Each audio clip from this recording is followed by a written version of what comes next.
ராமேஸ்வரத்திலிருந்து மீன்பிடிக்கச் சென்ற மீனவர்கள் மீது இலங்கை கடற்படையினர் கல் மற்றும் பாட்டில்களை வீசி தாக்குதல் நடத்தியதால் அனைவரும் கரை திரும்பினர்.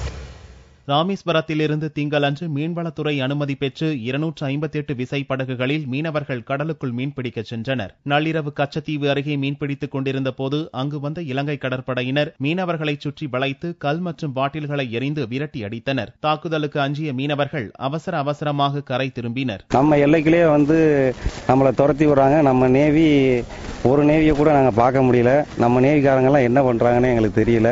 எங்க மீனவர்களுக்கு அவங்க மீனவர்களை ரொம்ப பாதுகாக்கிறாங்க. நம்ம நேவி நம்ம மீனவர்களுக்கு என்ன பண்றாங்கன்னே ஒன்றும் புரியல. எங்களுக்கு அவங்க பாதுகாப்பு கொடுத்தா தான் நாங்கள் நம்ம எல்லையிலேயாவது தொழில் பார்க்க முடியும். நம்ம எல்லைக்குள்ளேயே நம்மளை விரட்டி விடுறாங்க. இது ரொம்ப எங்களுக்கு பாதிப்பாக இருக்குது. இன்னும் ஸ்ட்ரைக் போடுறதுக்கு இன்னும் 2 கடல் தான் இருக்குது.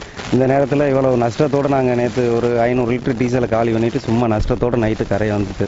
இதனிடையே கச்சத்தீவு அருகே இலங்கை கடற்படையினர் 10க்கும் மேற்பட்ட கப்பல்களை நிறுத்தி வைத்துள்ளதாகவும் இதனால் மீன்பிடிக்க முடியாமல் நஷ்டத்துடன் திரும்புவதாகவும் மீனவர்கள் வேதனை தெரிவித்தனர்.